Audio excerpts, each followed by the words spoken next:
You're listening to the Options Insider Radio Network, the home of the Options Podcast. For more quality options programs, visit theoptionsinsider.com or search for Options Insider Radio Network in your podcast provider of choice. Listeners can also access all of our programming through our mobile app available in the iTunes and Google Play stores. Select programs are also available via live stream at mixlr.com/options-insider. That's mixlr.com/options-insider. Don't forget to follow along with your favorite programs and submit your own questions for the hosts at twitter.com/options, stocktwits.com/options, facebook.com/The Options Insider, or via questions at theoptionsinsider.com.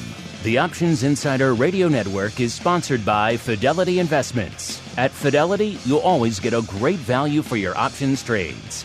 And with powerful investing tools that provide clear next steps, plus independent research and a wide range of investment types, we can help you make better trading decisions. Learn more about options trading with Fidelity at fidelity.com/options. Options trading entails significant risk and is not appropriate for all investors. Certain complex option strategies carry additional risk. Before trading options, contact Fidelity Investments by calling 800-544-5115 to receive a copy of the characteristics and risks of standardized options. Fidelity Brokerage Services, LLC, member NYSE SIPC. And now, it's time for the show that breaks down the options market. From unusual activity alerts to market analysis, strategy overviews, listener questions, and much more. If it involves puts and calls, then our all-star panel will break it down. It's time to hit the option block with your host, Mark Longo from the Options Insider Media Group, and co-hosts Uncle Mike TOSAW from RCM Asset Management, Andrew the Rock Lobster GIOVINAZZI from OptionPit.com, and Mark the Greasy Meatball Sebastian from OptionPit.com. And now, get ready to hit the option block. All right, everybody, that rockin' bit of tunage means it is time to rock out once again with the option block, everyone's favorite bi-weekly source for all things options related, some wit, some wisdom, some analysis, some unusual activity, a little bit of strategery, a whole bunch of your questions, mix it all together with a look into the future. You got the option block. Welcome. Glad you could join us here. This week's flying by. It's already Thursday with the option block. Things are cranking. Moving like crazy. Hopefully you've been enjoying the slew of content that's been hitting you all week. Of course, you can get it wherever you get your finer podcast programs. Grab the app if you haven't checked that out. It's got all the shows baked in there. Makes it easy for you guys to really get into the archives a bit, which maybe some of the other portals like your iTunes and others maybe limit you to more recent episodes. The app lets you get deep, which if you want to go to other shows, even like Options Boot Camp or other ones like that, makes it easy to do. And, of course, this one goes way back. many, hundreds of episodes now. So if you want to go deep on this one as well, the app's the best place to go. Of course, wherever you listen, including live right now via Mixlr, it seems to be working, so fingers crossed for that. Make sure you hit us up, questions, comments, insights, pearls of wisdom. We do indeed enjoy hearing from you guys. And let's see who we're enjoying on the program with me today. Let's go out to the hot seat. He hasn't been on in a little while. Happy to have him back. He is the father of the last son of Krypton, a.k.a. Mr. TREY JARRELL, holding down the Fidelity hot seat over there. TREY, welcome back to the program. I hear you want a little bit of vacation because the last emperor was just locking down the seat in your absence. He was on the show pretty much every day. So where did you go? Did you do anything fun, and what's up with you? Yeah, doing well. It's been so long, I was worried I'd have to reintroduce myself here at this point. But as the last emperor mentioned, he's been holding it down for us. We always appreciate him presiding over everything as the rest of us get to take some vacations. But had a good time off. Actually went to visit the great state of Maine. I don't want to give too much away. I was in the coastal region here, though. It was nice to cool off it was you. You were the one stealing all the Rock Lobster's clams. I thought I recognized the guy in that picture he sent me. Oh, okay. Hopefully he didn't shoot at you. No, I didn't pick any clams. Did enjoy the fruit of other people's labor and getting in the mud to get those, though. Always a delicious treat up there. Well, glad to have you back. Yeah, that you got to watch out for that last emperor there. He was elbowing everybody out of the way to get into, I should say, onto that Fidelity hot seat there. So watch out for him. If he's peeking at you even right now while we're doing the show, that's why. He likes to sit in the old hot seat. Speaking of the man who's always chasing away those clam poachers, let's check in with the old rock lobster himself, Mr. Andrew GIOVINAZZI. Andrew, did you enjoy hosting TREY over the last couple of weeks up there? You know what? I did. I did see him I did see him poaching, but I thought better of just putting a cap on him. So I thought I'd just chill. I just chilled and let him do his thing. It would kind of put a downer on the show if you shot him. Yes. Yes. If we shot one of the sponsors' guest hosts, I think they would look sadly at that as not treating their people very well. Yes, probably take a dim view of murder of their representatives on the program. I think you should just invoice Fidelity for the many tons of clams that he poached from your bay there. I think, well, gosh knows, what Fidelity is a giant multi-billion-dollar operation. I'll invoice them for $23. I wonder how long that will take to get that $23 back. Yes, the approvals alone. 2 years from now, you'll get your check for $23. And also joining us in a little bit more tranquil, was no one stealing clams. No one's shooting at each other. It's just happy all the time. Of course, St. Charles, where we are joined by good old Uncle Mike TOSAW from the appropriately named St. Charles Wealth Advisors. Uncle Mike, welcome back to the program. To you as well, sir. Always happy to be here, and have not done any clam poaching yet today. Not planning on it either. But the day is young. You never know. You never know where the day may take you. Point. After you get on the option block, you never know what might happen. We know what's going to happen, though. We're going to head right on into the trading block. It's time to break down the latest topics, trades, and trends in the world of options. It's time for the Trading Block. All right, everybody. Welcome to the Trading Block. And it looks like here, that Powell put back in effect. It used to be the Trump put for a little while.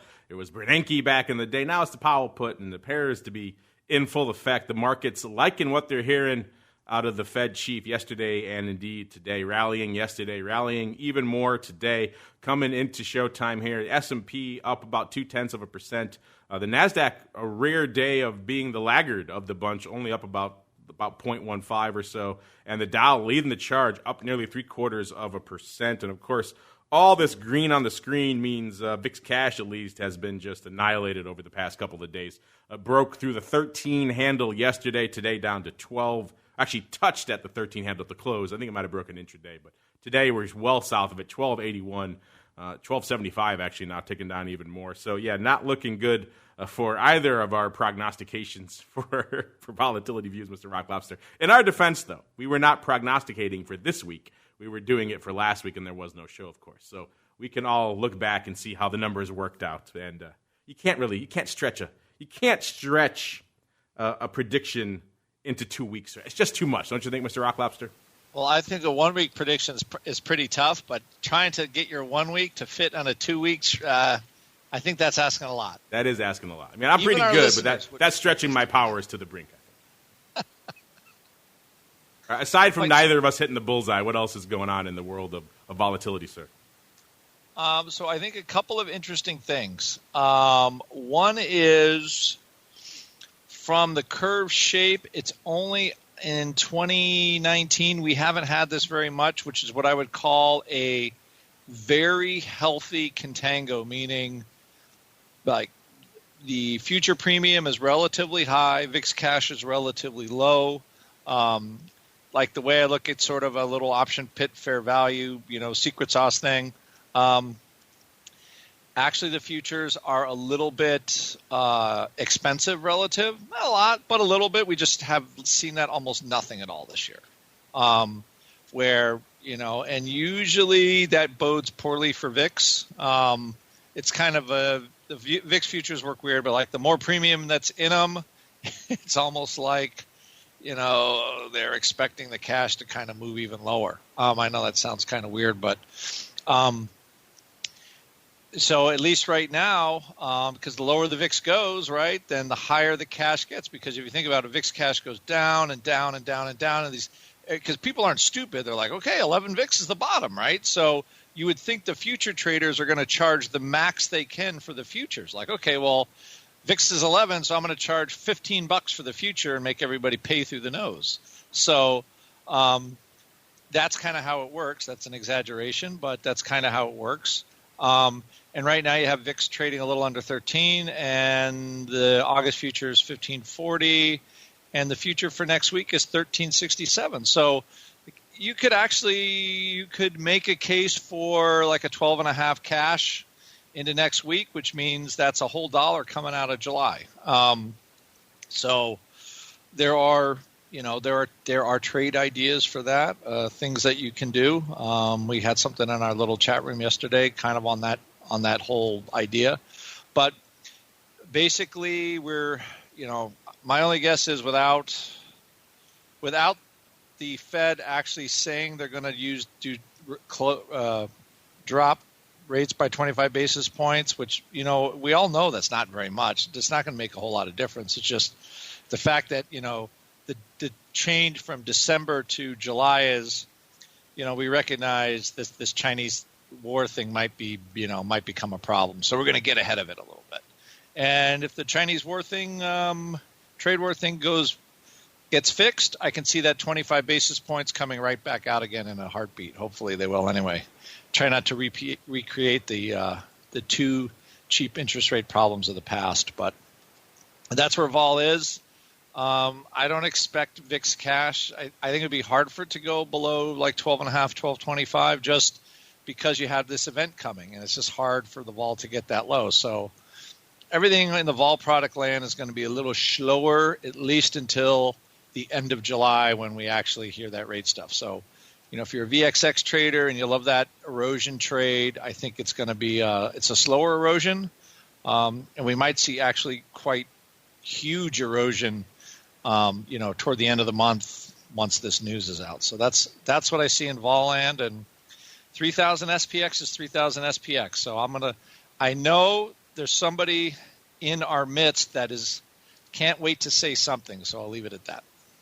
That Chinese war thing, I think you might be onto something. I like that. That Chinese war thing. That's a good way to put it. I think that's it just summarizes all of our issues in one fell swoop. But the erosion traders can't be mad. They've had a good little squeeze of late, so it's not like they can really shake their fist and say, I want a teens in the VXX right now. Right, no. It's it has been okay as long as you didn't screw it up, but it hasn't been bad. It has not been bad indeed. And speaking of the aforementioned person who just cannot wait to shout from the rooftops whenever we're at all-time highs, of course I'm talking about TREY. No, I'm just kidding. Talking about Uncle Mike. Shop at the bit here. Uncle Mike, sir, if you want to have at your catchphrase, now is the time. Never before in the history of the entire stock market has there ever been a better time to sell than right now. We are at new all-time highs. Excitement is in the air. Lot going on right now. I think that with the all-time highs, we're around a key number, and that's 3,000. And if you look at a chart from a few years ago when we were around the 2,000 mark, we stayed around the 2,000 mark for a long time. So what I want to emphasize to people is that there might be better times to sell in the future, but there's never been a better time to sell than right now because we are at all-time highs, and keep that in mind. When we are at all-time highs like we are right now, volatility does become relatively cheaper. So you may want to consider looking at buying, doing more option buying strategies. A couple other things with which to consider throughout this is that you need to continue to manage risk in the ways with which you need to maintain your current goals and objectives. But the main thing that we need to do after we're done celebrating the all-time highs, you see people on TV wearing the S&P 3000 hats, is to keep this in perspective. In that the market is up S&P is up roughly 20% on the year, and we're in July. So with that, now I understand that we had the pullback last December, and so a lot of that 20% is making up for the pullback that we had last December. But the thing to think about with this is that when we have that much of a movement that quickly, oftentimes there are some times that the market will scale back. Now, is it going to happen now, later? Who knows? But if you do feel that you have had some nice profits over the course of the last 6 months, now might not be a bad time to take a little bit off the table. Not because I'm bullish or bearish or whatever the case may be, but I think it's important to manage your risk and don't let a good year turn into a bad year, because I'm willing to bet that in my bull camp out there, there's a lot of people that are having good years right now. So keep that in mind as you're going through this. A couple other things with this. Metals are silver is relatively flat right now. The downgrade in Apple seems to have pretty much gone away in terms of the price movement with Apple. Not a lot of things happening there that are really all that bad. And with the China war thing, we're not into the single-digit VIX by any means yet, but I think there's a lot of things happening with it, and a lot to watch. But the main thing that I'm watching is the 3,000 number in the S&P. If I can read between the lines there, clearly, Uncle Mike, you're telling everyone to liquidate all their holdings and go to cash, right, sir? My 50% guarantee, as always. So go straight to cash, post haste, says Uncle Mike. Do not pass go. Do not collect. $200. All right, and joining us, of course, in the hot seat. He's been waiting patiently in between, maybe going out stealing a few more clams in between, but he's back now. Mr. Trey, Jarrell. Trey, these are obviously hot and heavy times, unusually hot and heavy times. Usually this time of the summer, getting into mid-July or so, not exactly boom times for the market or action, yet we're seeing both of those. What's lighting up the tape over there in Fidelity these days, sir?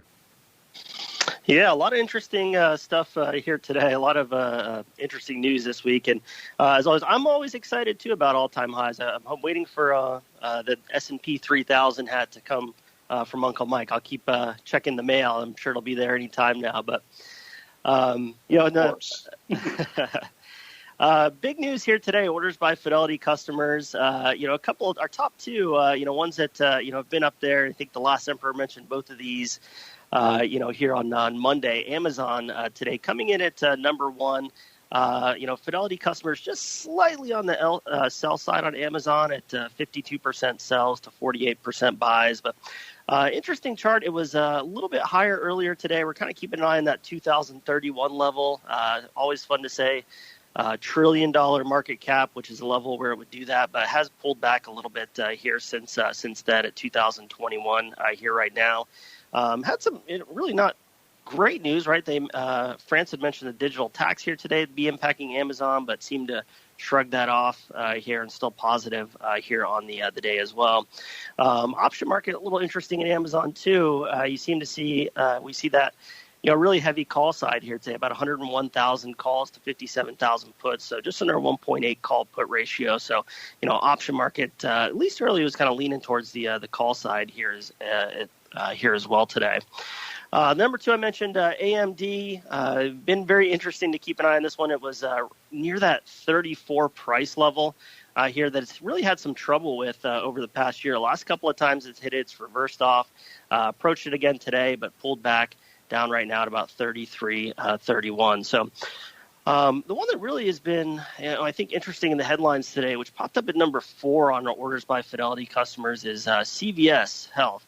So interesting stock, interesting news today. So this morning, Trump administration withdrew the rule that would kill the rebates, and we see healthcare kind of all over the place today. The healthcare providers and services like CVS up big, pharmaceuticals, biotech pulling back here a little bit. But took a look at CVS's chart. Here over the past year, been a rough year. Right, high is at 82 at the end of 2018. Really strong pullback here, like the rest of the market as we went through December, but didn't have the recovery with everything else, right? Come February, another strong pullback on that. And really since March, it's been trading range bound, right in this 52 to 58 range. Hasn't been able to really get traction one over the other. Seems to have stabilized in that range, but had trouble breaking through on the last earnings. So, today's news really pushing the stock up about 4.5% right now.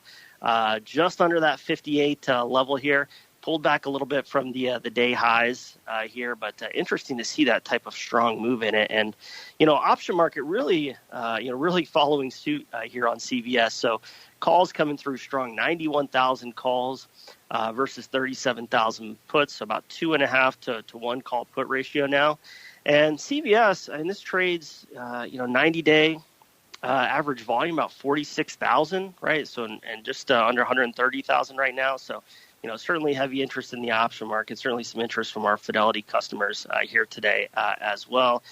Fidelity customers, oddly enough, taking the other side. A lot more sellers here in CVS today than buyers. We got about 66% sells versus 34% buys. So maybe some of those that bought in this narrow range looking for an opportunity to get out on the big move that it has here today. So last one I wanted to make mention of here today was rounding out number 5 on our orders by Fidelity customers, which was NVIDIA Corporation. So certainly we talked about AMD. Chip makers have been in the headlines here for a while, but NVIDIA, big day today, up about just over 4% right now. 166.95, up 6.89 points. So strong upside day. Not much I saw in the news here for today. Analyst upgrade here, but not too much beside that. Been an interesting chart here on NVIDIA. We know that had the really big sell-off here from October last year, trading around that 290 level, and just all the way down to lows below 130 that it hit in December. But since then, started to pull back a little bit. Got as high as 190 here in April, but really pulling off since then. Right now, today's big strong move still hasn't under that 200-day moving average, which we like to look at for giving us an idea of long-term trends. Still below that, but very close to 200 days at 173. So that'll be kind of the next level I'd be paying attention to on NVIDIA, see what it does, if it manages to get to that moving average and break through, or if it reverses down like it's done the last couple of times we've approached it here. But, option market, right, heavy on the call side seems to be the theme here for today on the big upside, about 136,000 calls on NVIDIA versus 71,000 puts, about 207,000 options contracts traded today versus its ADV of 146,000. So certainly a lot of interest in the option market here, as well as with our Fidelity customers. And, Fidelity customers almost 50-50 on it, just a slight advantage to the sell side, about 53% sells as it stands right now. So a few customers maybe taking advantage of the opportunity to sell, but still pretty heavy interest in the buy side as well today. So that's what I've been keeping an eye on here today from our Fidelity customer side. All right, let's see how the broad market is keeping a pace with what Fidelity customers are up to out there. A decent volume day coming into showtime. Not a huge amount of paper hitting the tape today. VIX, a little north of 250,000 contracts. ADV, a little bit north of 400,000 right now, 421. So ticking up a little bit out there in ADV, but still pretty light out there. SPY, a little bit north of 1 million coming to showtime, about 1.1 million. ADV, about 2.3 million. SPX, well shy of 500,000, about 412,000 contracts. ADV, about 1.25 million. The Q's, 370,000 contracts. ADV, about 612. And the Russell, a.k.a. IWM, doing probably the best percentage-wise of its ADV of the bunch, 233,000 contracts coming into showtime. ADV a little bit shy of 300,000. Let's move on to the most active single-name equity options out here. Number 10, Micron. Micron's been lurking in that top 10 for a while now, 109,000. Bringing up the bottom of our list here. Number 9, Snap, $1.15 on the tape. Number 8, CVS, as the last grandfather of Krypton told us earlier. Fidelity liking it. The broad market liking it as well, to the tune of 118,000 contracts over there. Number 7, Tesla. It's actually a rare visit to the bottom half of the top 10 there for Tesla, 121,000 on the tape. Number 6, Facebook, $1.24. Number 5, Amazon, 136,000. Number 4, Neo. Neo's been lurking in the top 10 for the last few days. That continues today. 150,000 on the tape coming into showtime. Number 2, NVIDIA, $1.76 on the tape. Number 3, NVIDIA should be number 2, AMD, $1.90 coming into showtime. And number 1, guess it. Yep, it's Apple. Apple's been out of the top 3, I would say, for the last couple of days. Hasn't been out of the top 5, I don't think, but it's been pretty close. Apple, though, taking the top spot yet again. It's amazing how all those downgrade woes and everyone all hand-wringing and all these concerns, oh my God, wither Apple, wither the market now that everyone's downgrading them. And there were a surprising number of analysts. Someone broke it down for us. They sent us a link, and they showed that of the analysts covering Apple, some absurdly large percentage has it as a sell or a hold, which a lot of people know a hold is kind of effectively a de facto sell rating. That's a far cry from a few years ago when Apple was the darling of the street. Today, getting a little bit of love out there, up not quite 0.1%, but north of that 200 handle yet again, 203.41 here right now. So yeah, I guess charging more for, I believe it was the MacBooks and a few other things. That's how they're going to make up for the shortfall in iPhones and iPads and everything else. Just going to charge more. It's basic economics. You charge more, people buy more, right? Isn't that how all that works? Oh, wait, maybe not. But apparently the market liking what they're seeing, what they're hearing from Apple out there. It's a quick glimpse, too.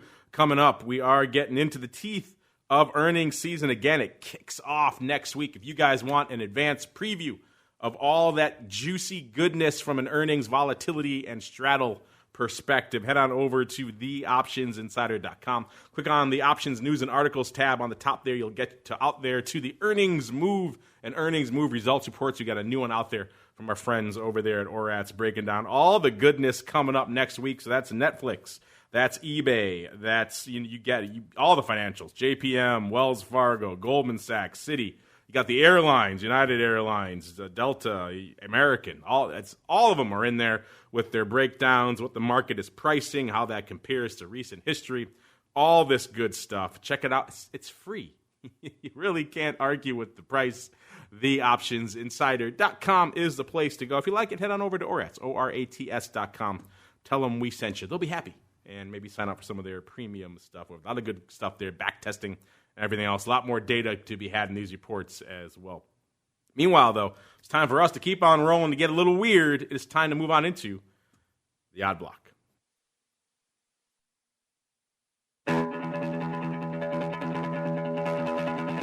It's time to break down the most interesting, unusual, and downright questionable options activity that's been identified by TheOptionsInsider.com. It's time for the Odd Block.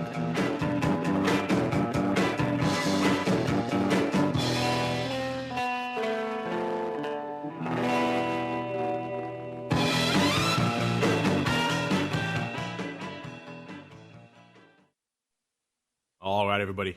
That funky tune means it's time for the funky portion of the show. It's time for the Odd Block. Let's kick things off. You guys know, if you're listening to the network for a while, you know I like myself a good ticker, an appropriate ticker. This one's a good one. Even though it is kind of misleading, it could apply to many names. It's just apparently Avis snatched it up first. I'm talking CAR, ticker symbol CAR. This is, of course, for Avis Budget Group. Trading today about $35.75, up nearly $1, so a good day, nearly 3% for Avis. This is the name that's kind of been, looks like pretty range bound, even though it's been a decently wide range. About the beginning of actually a year ago exactly, they were trading right around 32, so about almost $4 shy of where they are right now. Then they spiked up in, looks like around August, they spiked up to about 38, almost 39, and then they kind of sold off again slowly over September, October, and November, down into, of course, the nadir of Christmas Eve, right around 22.5 or so. And then they kind of bounced right back up. By early February, they were back into 28, 29, then back by the end of February, March 1st, they were trading 36.25 again, so pretty much right where they are right now. So they had that little blip, and then they kind of just rallied right back up here, and then they kind of been vacillating in this range. Had a little bit of a sell-off again, looks like in May. They hit 37, and then they sold off again in a couple of weeks, down to about 28.5 over the course of the month. So not a great month for them. I'm guessing all these imports, tariffs, and everything else, not exactly a boon for their business. And then lately, they've kind of been back on the upswing again. So they've gone from 28 back to about 35, where they are today, including today's $1 rally. So what an interesting saga it has been, from about 21, almost 22 on the downside to nearly about 39 on the upside over the past year for Avis. Let's see what we saw here. This is also pretty much the largest single name option print we saw going up today. It was out here in Avis. It was the CAR AUG 41s going up for 35 cents. Someone lifting the offer 20,151 times. So they were 20 cents at 35, and somebody wasn't playing. They said, I'm going to take that 35. I'm going to take it for all you got, to the tune of 20,000 and change. Clearly, this is opening. Not a lot of 20,000 prints going up in CAR, I would expect these days. There are earnings. The earnings are the 6th, so this is an earnings play as well. So, Mr. Rock Lobster, this is kind of old school Odd Block, which is kind of nice, kind of refreshing, not some weird obtuse thing. It looks like we got some old school size near out of the money call love with some earnings juice built in. What say you about this one, sir? This is kind of back like Odd Block 101 here. Maybe like 8 years ago. Yeah, pretty much.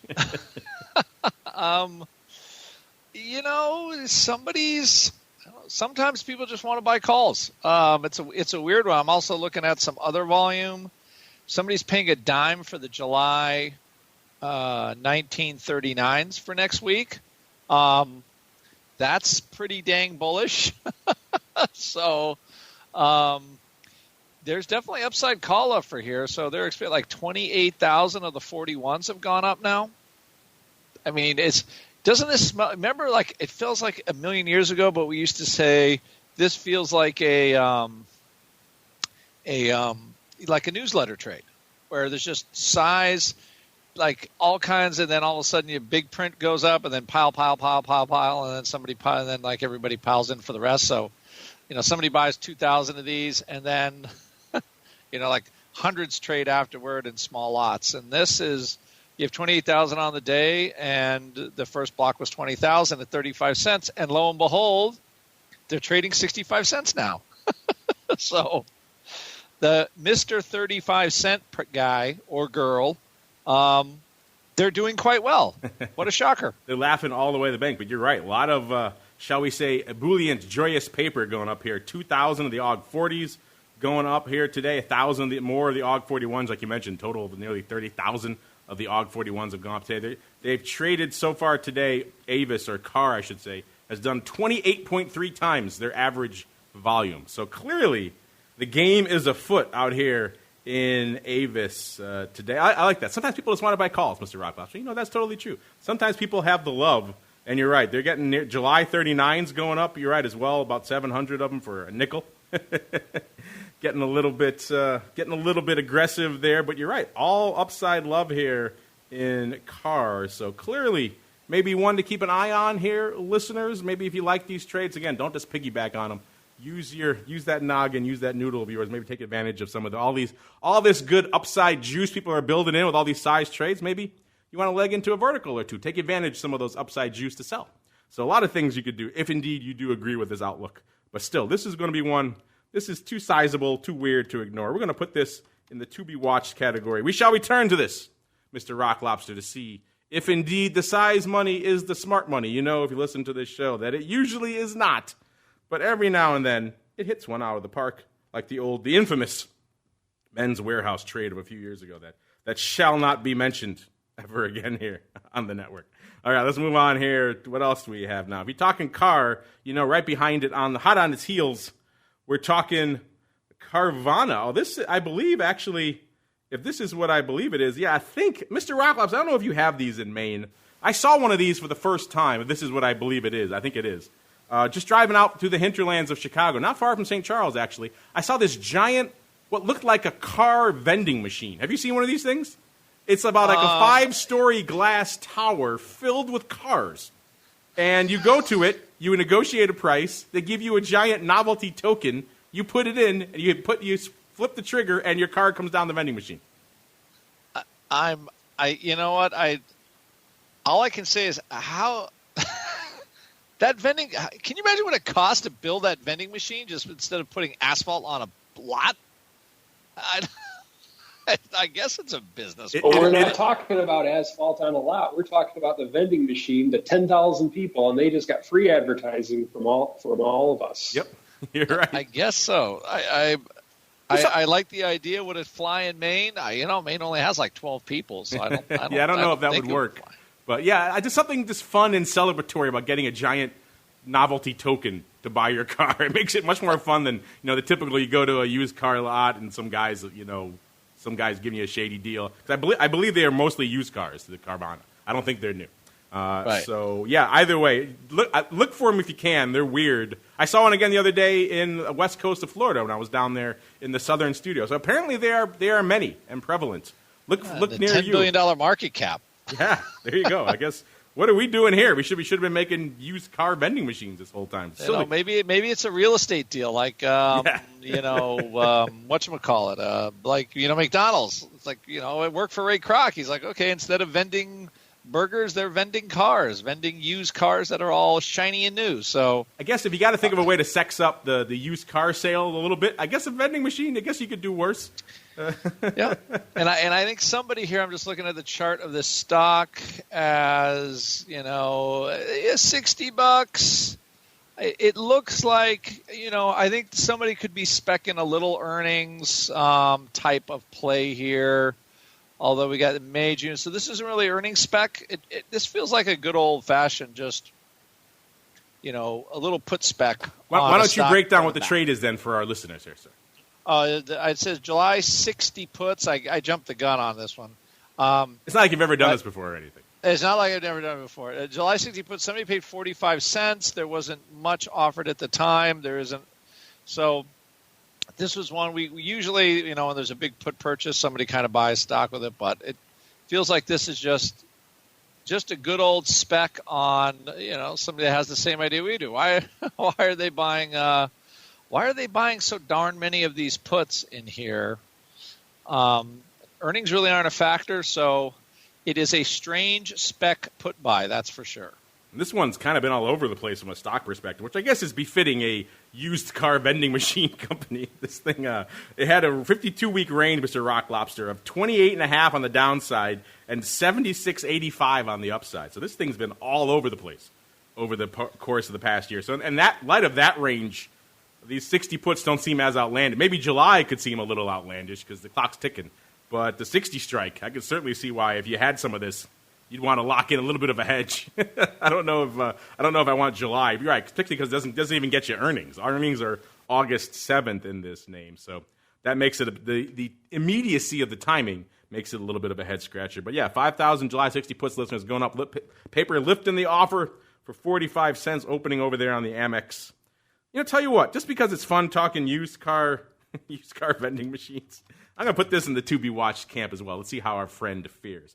Speaking of things to be watched, we like to come back. You can never escape our gaze here on the Option Block, listeners. We come back to trades that we find intriguing or make us go, And now we're going to do that. We're going to go back to a trade we profiled not too long ago, June 3rd on the program. We highlighted one of the Rock Lobster's favorite strategies, line in the sand puts, someone blasting away at some puts. This time they were in Guess Inc. At the time, they were nearly 12,000, 11,914 of the June 14 puts going up a little bit off the bid for 28 cents. Paper did it, I guess, is opening on the Philly. The stock on that day when the trade went up was at about 16 and a quarter. So these were fairly out of the money puts at the time. This one, if you watch it over the course of the subsequent weeks, it didn't have that long to go from the 3rd to expiration. It wasn't too long. It was a little bit of a longer cycle. Expiration was on the 21st, but still, not that long of a run. But still, these things got a little dicey. The stock dipped quite a bit not that long after the trade. In fact, it dipped below the 14 handle very briefly, got down to 13.88, right around the 13th or so. So this one, if this guy was watching this one, maybe if he didn't want to buy himself some stock, he was maybe holding his breath a little bit, but it ended up working out in his favor. The stock retraced towards the final week there going into expiration. Going into expiration, these puts were still open. In fact, there were more than 14,000 open on this strike as of expiration. So these bad boys went out worthless. The stock went out 14 and change, I believe, on that day, 14.30, something like that. So they were out of the money, but it wasn't all smooth sailing. This guy had to, as you typically do when you're selling premium, you can have a few moments there where maybe you second-guess yourself. But our friend didn't pull the trigger. He didn't roll. He didn't get the heck out of Dodge. He kept his composure. Maybe. I don't know. Probably popped a lot of Tums. And at the end of the day, it looks like he pocketed a cool $333,592. Mr. Rock Lobster, he made some money, but he had to sweat for it a little bit. What do you think of this one, sir? I think, as much as anybody can earn money trading options, I think they did. They had to sweat it out. But the key with line in the sand puts is you have to be able to afford the line in the sand that you draw. So I just say there was a little sweat there, but overall they made, it's always like Ferrari money. Don't you notice that? It's like just enough to really buy a really nice car. That's what it seems to me on the stuff, though. I think maybe it's the guy that owns Guess. He's like, I want a new car, and I already own like 1 billion shares, so I'll sell. I need to sell 12,000 of these things, and I'll get myself a new car, and I don't want to have to work very hard for it. So that's what it feels like on this one. And it feels like to us that it's time for a little bit of the old mail block. It's time to take your seat on the All-Star panel as we read your emails, tweets, Facebook messages, website comments, and much more. It's time for the Mail Block. All right, everybody, welcome to the Mail Block. This is indeed the portion of the show where we talk about a little bit of your mail, what you guys have on the old brains. We also ask you guys questions sometimes. Last week we asked you guys about your strategies going into these all-time high markets, which was the case last week and is still the case this week. And I'm not sure if I broke it down for you on the show, but it ended up being pretty evenly split, actually. We gave you 4 choices: protective puts or put spreads, covered calls, short puts or put spreads, or collars / the old bearish risk reversal. And in roughly a third, actually exactly a third, 33%, saying short puts or put spreads winning the day. So even the fact that the vol is eroding, we're at all-time highs in the equity markets at least, you guys still want to harvest the old risk premium, and then exactly 30% each for protective puts or put spreads or covered calls, and then only 7% for the old collar or bearish risk reversal. So not a ton of love for protection, but I guess if you add in the collar with the protective puts, you're getting a little bit north of a third there. So I guess if you add all that up, people are slightly inclined towards protection, but not a ton. We had a bunch of comments on different strategies from there. Momentum Hunter saying, you mean with a new trend developing here, long stock, long calls. So he says there's a new trend developing in the market upside, he says, and long stock. He wants to be long stock, long calls, and trailing stops on all positions. So he's super bullish. He's long stock and long calls. He doesn't. One of them is not enough. He's got to be double bullish here.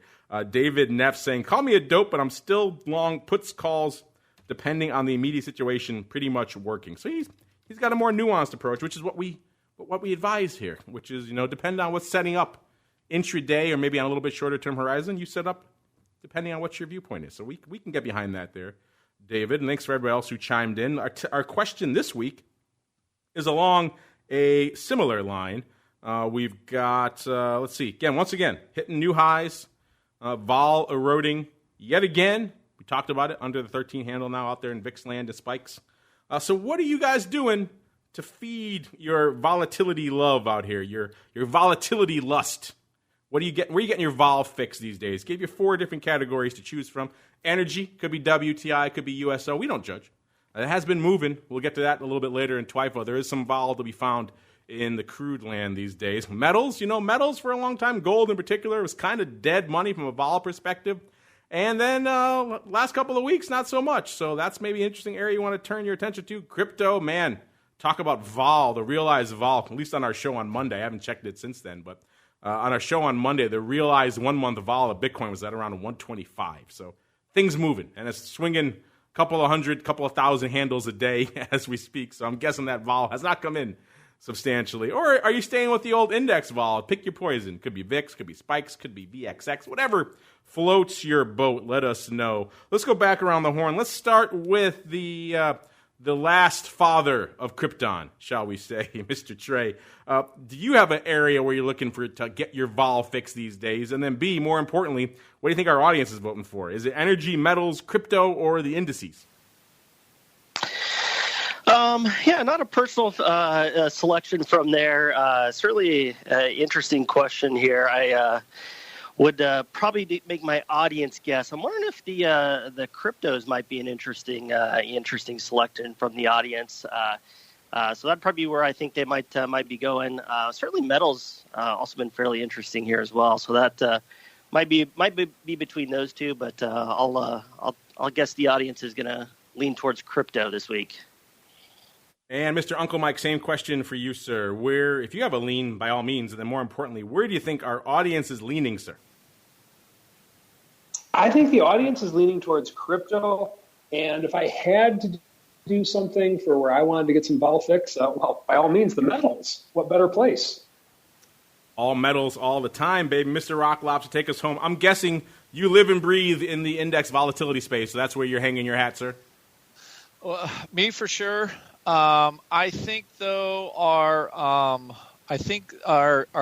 listeners though are getting a little gold buggy lately, because that's the kind of the pseudo way to do interest rates and stuff like that. So I'd go metals for our listeners, but vol for me.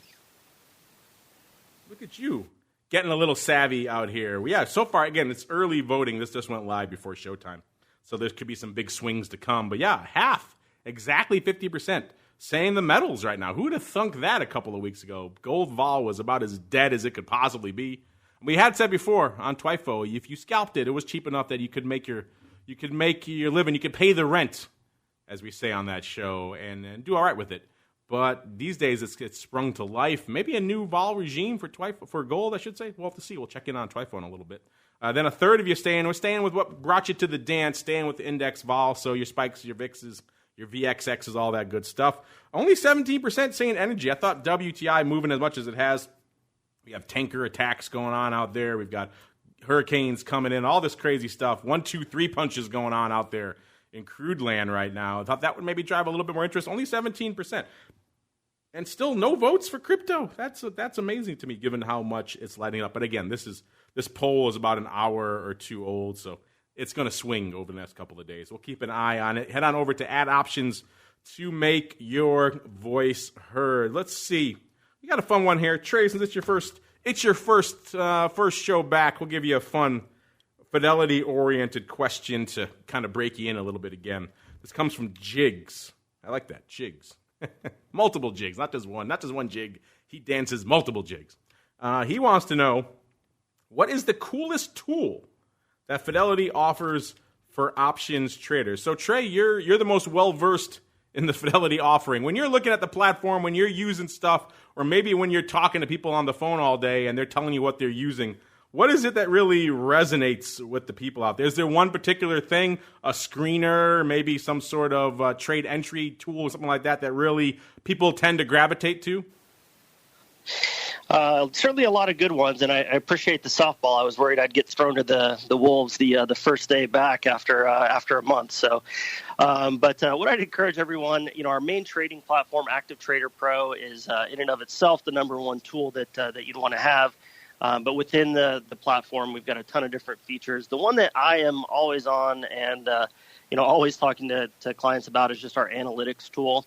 Within here, we've got multiple different selections, but, what's great about it, when we're doing the show, for example, or talking to clients about their options, very quickly, all on, one screen, one window, we can run through our option statistics, right? Look at, historical and implied volatility information, see, trade breakdown of option statistics throughout the day, today's biggest trades, as well as our profit loss calculator. Here as well. Every firm out there probably has their own, option pricing calculator. Ours is really great. It's because it's built into this same tool. But what I really like about it, you can put trades in there and it'll actually keep track of them here for you. So it allows you to, not only come through and run your analysis on what's going to happen with an option premium under your expectations, but, you jump in there a week later and, it reminds you of that trade you thought about. Even if you didn't place it and see how well you would have done. But this is all, all these are centered in one window in our Active Trader Pro platform and, gives you a ton of great information right there. But that's my go-to. That's the one I talk about. And, that's the one I'm always looking at when doing the show here with you guys as well.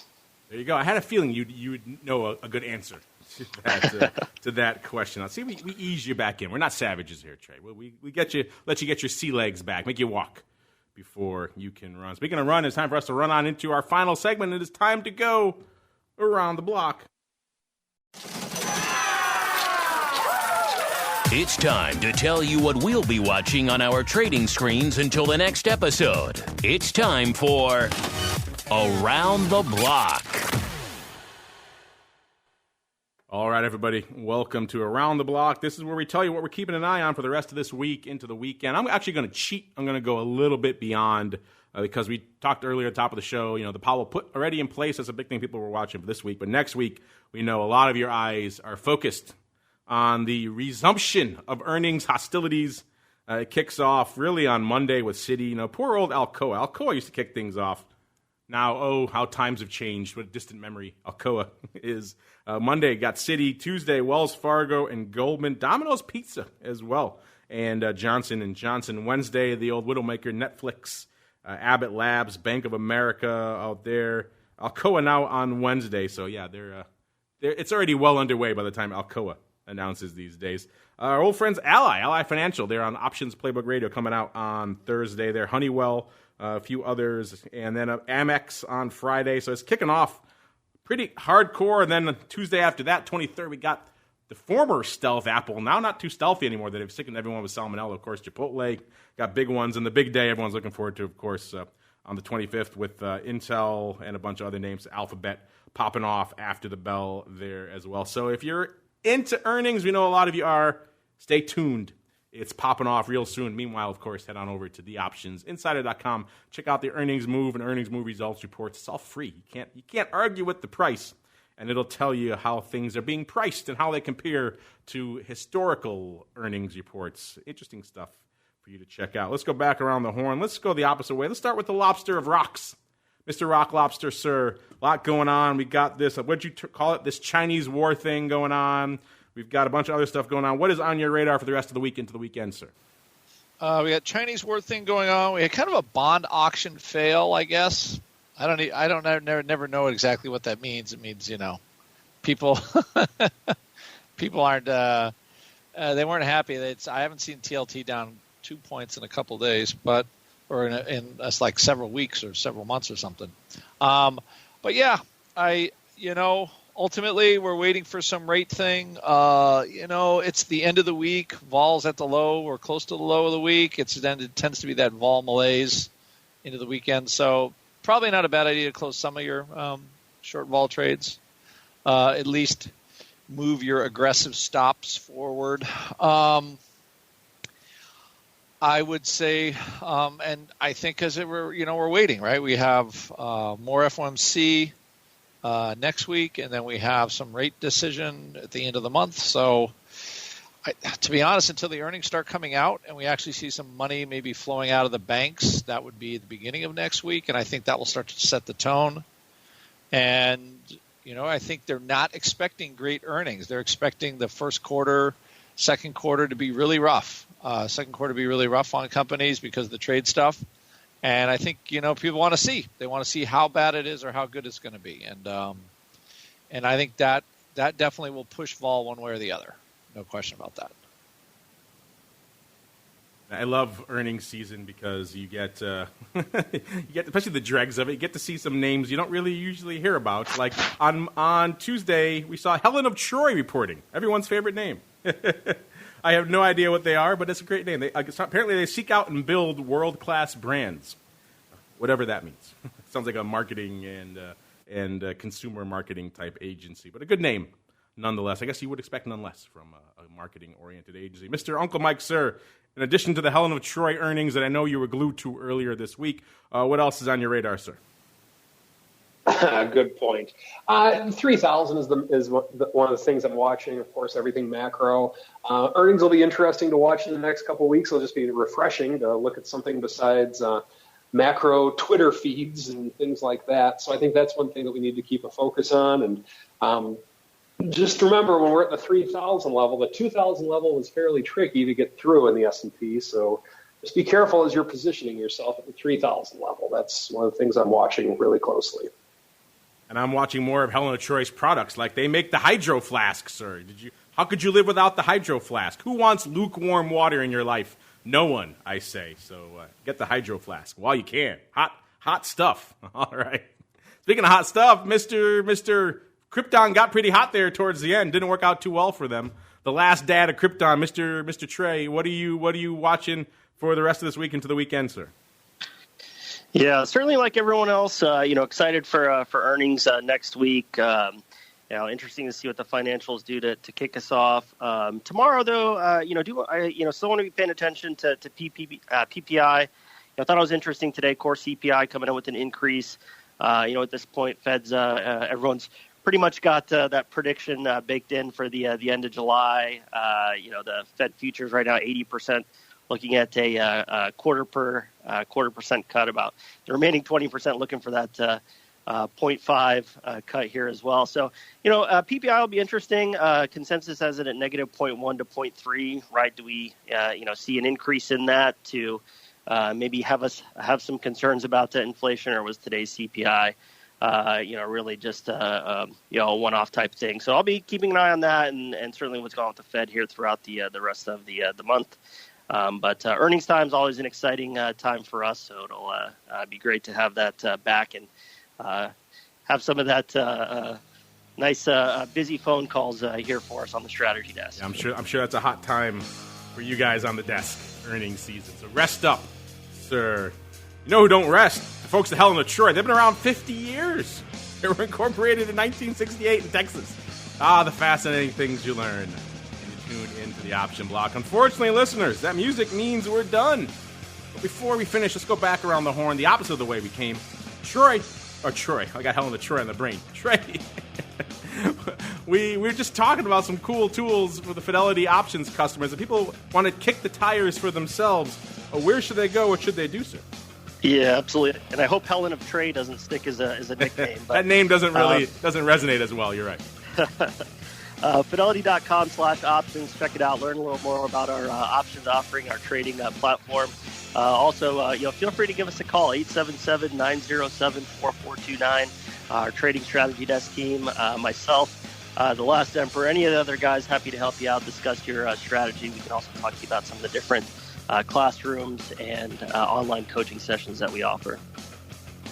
Fidelity.com/options, listeners, is the place to go to learn more. Speaking of learning more, Helen of Troy's tagline, we elevate lives, we soar together. We are Helen of Troy. That's inspirational stuff. Speaking of inspirational stuff, Uncle Mike, sir, if I want to go to your website, I don't know if your tagline is quite as cool, but what do you got cooking for the folks out there, sir? My tagline is not quite that cool, but go to stcharleswealth.com if you want to learn more about working with a financial advisor who actually knows what Helen of Troy is now. Feel free to contact me through my website. stcharleswealth.com is the place to go. And yes, I believe we all learned a little something today about this fantastic 50-year-old name, Helen of Troy, and their hydro flask. Check it out. All right. That's enough free advertising for them. Mr. Rock Lobster, sir, if maybe you have a webinar coming up about the volatility of Helen of Troy, if I want to check that out, where should I go? What should I do? Go to theoptionpit.com. Our vol newsletter, it's a very reasonable price for a several vol trades per week, sometimes even more, depending if there's anything going on. So you learn how to trade volatility in a risk-controlled way, and go to optionpit.com and go to our membership page and just sign up. Hey, I'll give you a month free if you give it a whirl. If you want to give it a whirl, let me know. Just say you heard it on the show, Andrew at optionpit.com, and my subscriber base is growing every month, so that's a good thing. There you go. Go to optionpit.com to learn more. If you want to get a freebie, free month, maybe something else free, maybe you want a free profile of Helen of Troy, Andrew at optionpit.com. Hit the man up. You listen to him on the show.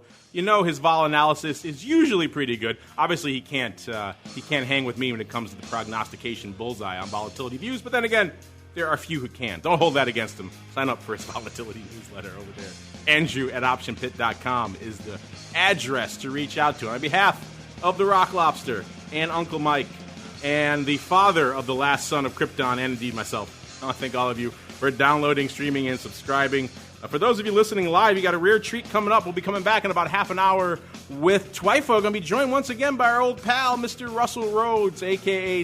one day soon Dr. VVIX. He's talking a lot of commodity vol these days, which is kind of fascinating. So stay tuned for that. We'll be digging into a lot of volatility over there in about half an hour. And meanwhile, if you're listening live, stay tuned. We'll pump some fun shows in there to keep you entertained and occupied. And we'll be back in exactly 30 minutes with Twifo. Otherwise, we'll see you back here tomorrow for a little bit of the old volatility views.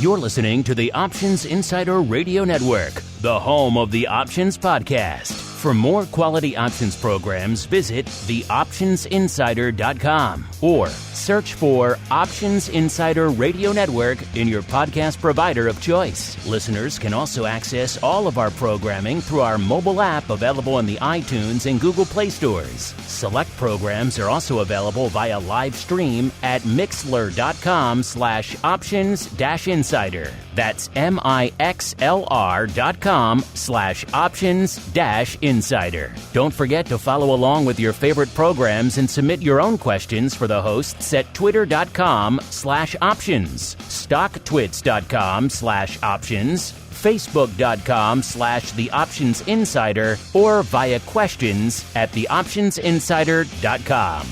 The Options Insider Radio Network is sponsored by Fidelity Investments. Fidelity's Option Trade Builder tool can help you confidently build an options trade in 3 simple steps. Just choose a strategy, select a contract, and then review the benefits and risks of the trade. Learn more about Option Trade Builder at fidelity.com/options. Options trading entails significant risk and is not appropriate for all investors. Certain complex option strategies carry additional risk. Before trading options, contact Fidelity Investments by calling 800-544-5115 to receive a copy of the characteristics and risks of standardized options. Fidelity Brokerage Services, LLC, member NYSE SIPC.